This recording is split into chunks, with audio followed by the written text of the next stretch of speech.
I was having a drunken heart-to-heart with my dad the other night, and we were sharing some stories from the past. He told me an experience he had back in the late 1980s, which he described as the luckiest escape of his life. He was about 25 years old and going through a rough patch in his life. Anyway, he needed to get away for a while. He goes and collects the keys from the cabin's owner, a really nice guy in his 30s. Friendly, helpful, no trouble whatsoever.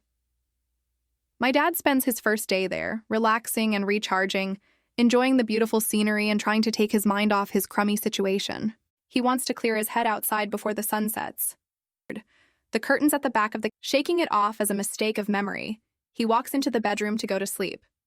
He says there was just a strange atmosphere in the room. He felt tense and ill threat nearby.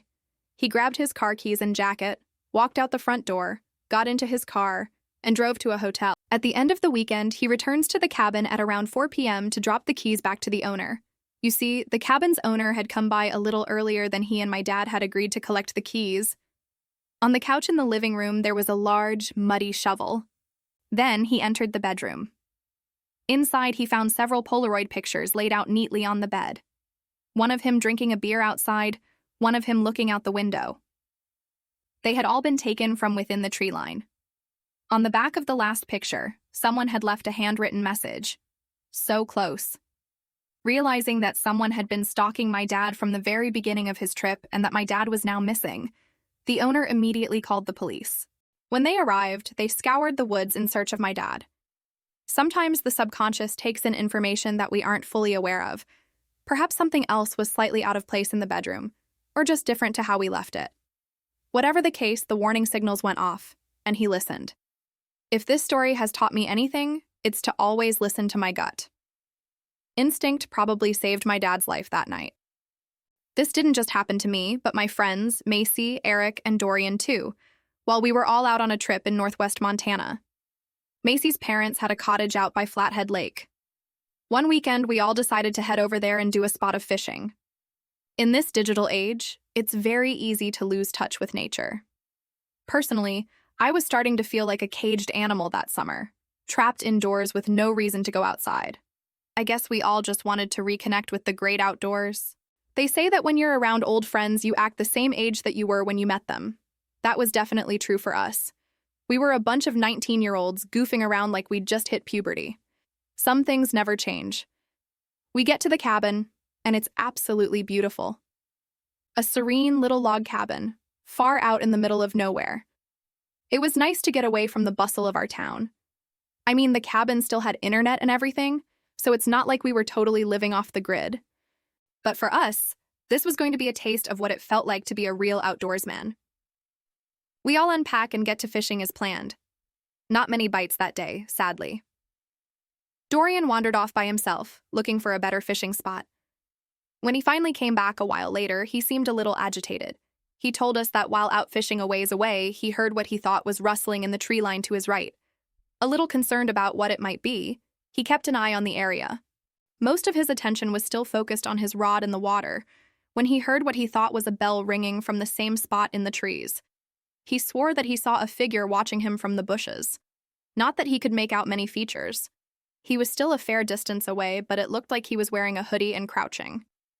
That's when he grabbed his gear and hightailed it back to us. This put us all on edge. The closest cabin to ours was far, far away. We weren't expecting to see another soul this whole weekend. Still, it was probably nothing. We called it a day and headed back to the cabin early. We ate dinner and joked around until sunset, though we all kept occasionally glancing out the window. None of us said what we were looking for, but it was obvious that Dorian's story had made us all a little paranoid. Being the dumb kids we were at heart, though, we decided to stick around for the night. When you're deep in nature, the nights are particularly dark. No light pollution. Looking out the window was like looking into the abyss, unless you pressed your face right up to the glass. Then, you could just about make out the outlines of the trees that surrounded us. To us, the slight fear we were all feeling was kind of fun. You know when you're with your buddies and you get spooked by something, but for whatever reason, you all kind of stick around and try to spook each other as well? Well, it was kind of like that. If any of us were by ourselves, we'd have been freaking out, but since we were all together, it was a sort of mini rush. Eventually, it starts getting late and we hit the hay. We're all sleeping in separate areas of the cabin. I'm in the living space on the couch. I'm exhausted from the long day, and the sound of the wind outside is sending me off to sleep. I'm almost out cold when I hear the distinct sound of a bell ringing. It was coming from just outside the front of the cabin. It sounds off once, and then again, and again. Sometimes quick and loud, sometimes slow and faint. I'm sitting upright in a heartbeat and I don't have to call for my friends. They're all congregating in the living space now, keeping their voices low. "It's the guy from the bushes," Dorian whispered to us all. "He's outside the cabin." Pressing my eyes close to the window, I could see that he wasn't wrong. Out in front of the cabin, facing us, was a figure in a goddamn rocking chair. He was sitting stiff, rocking back and forth in the breeze. We have no idea how to react. After a while of watching in fear, Macy, the bravest of the group, opens up the window and shouts to the guy to go away that his prank wasn't funny. The guy in the chair doesn't react, just sits there, rocking gently, the sound of the bell ringing out. We grab a few knives and cautiously walk out the front door of the cabin, staying in a tight group. I was just following Macy at this point, to be honest, hoping that he knew what he was doing. "Get out of here!" Macy shouts as we slowly get closer to the guy. Again, he doesn't react, and for good reason. The guy in the chair isn't alive. It's an old, dead man. We panic. Eric made a break for the tree line before coming to his senses and running back to the cabin with the rest of us. We locked the door and made sure all of the windows were sealed tight. Then we called the authorities. It took what felt like a lifetime for them to finally find us. They were just as weirded out by the dead old man as we were. Examining him in greater detail, they said that whoever he was, he'd been dead for a long time. They could tell from the decomposition. He was most likely disinterred from his grave. Namely, some sicko had dug this poor guy up and put him in that damn rocking chair. Whoever had done this had also tied a small bell around the man's neck, which rang out as the chair rocked back and forth. A very light set of footprints could be made out in the dirt, leading up to the chair from the tree line. The authorities couldn't find a set leading back, though, so God knows what direction the perpetrator walked off in. To our knowledge, the investigation never came to anything. Whoever was watching Dorian from the woods that day remains at large. Why they dug up the old man and used him to terrorize us, I have no idea. While I was growing up, my family would visit the same lake every year for a week every summer. We'd stay in the same cabin every time. As we got older, we would visit a large rock we called the Cliffs and jump off it. The rock was only 15 feet tall at its highest point, but the water was really, really deep. When we got older, we'd jump in and try to touch the bottom, but we never could. When my brother and I were in our teens, we took kayaks out to the cliffs to jump off on our own. We jumped off several times, and when we got too cold, we'd take a break on the top of the cliffs to warm up in the sun. As we were sitting there, we noticed a white shape in the water, floating towards the surface. It was a letter, H. Eventually, it sank back down into the water, and we lost sight of it. Before we could look away or say anything, another shape was floating upwards. It was the letter, E. Eventually, it too sank below, but it was soon followed by two more letters, L and P. We didn't jump in after that. We stood up and left without saying a word. We never mentioned it to anyone, and I forgot it even happened after a while. Several years ago, I was working as a camp counselor, and I told this as a ghost story. I'd forgotten about it, and I texted my brother to see if I hadn't just made it up completely. I asked him if he remembered the time we went to the jumping cliffs alone and saw something in the water. He replied, yes, that he did remember. I asked him what it was, and his reply was, letters. They spelled help. I was spending a long weekend with my family in this log cabin, nobody else around for miles. It was late afternoon, and I decided to go for a walk by myself through the woods. About 10 minutes in, something starts to feel a little off. I realize that it's because of the sound, or more specifically, the lack of it. The woods have become dead silent. No bird chirps, rustlings, or general nature noises at all. Just pure, unnatural silence.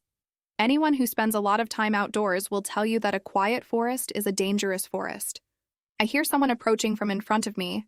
When he comes into view, I see that it's a lone man in his 50s. As we come to pass each other, I get a close look at him. He's got thinning gray hair, deep wrinkles across his forehead, piercing gray eyes, sickly, patchy skin. The reason I'm mentioning the details of his face is to highlight that this wasn't a mask. He's got this big smile plastered on his face, and his eyes are so wide they look like they're bulging out of his skull. This expression is frozen on his face. As we get closer to one another, his head turns so that he can keep his unblinking eyes fixed on me. A little creeped out, I give him a polite nod.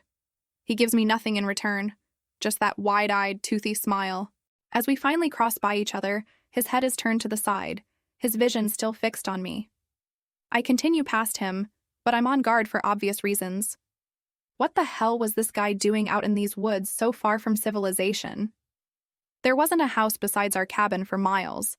I glance over my shoulder to check that he's not following me. The blood drains from my face when I see him. He's still walking away from me, but his head is facing me like it's on backwards. An impossible angle, that messed up expression still on his face. I'm overcome by this sinking feeling, and I sprint off deeper into the woods. I want to put as much distance between me and him as possible. When I feel safe enough, I slow down and slap myself back into reality. The birds are chirping like normal again. Whoever that man was, he was walking in the direction of our cabin, but none of my family members caught sight of him. If this was some sort of prank, then I have no idea how he managed to get that effect. It was too real. Nor can I think why he'd be out in those woods, all by himself, where he'd most likely encounter no one.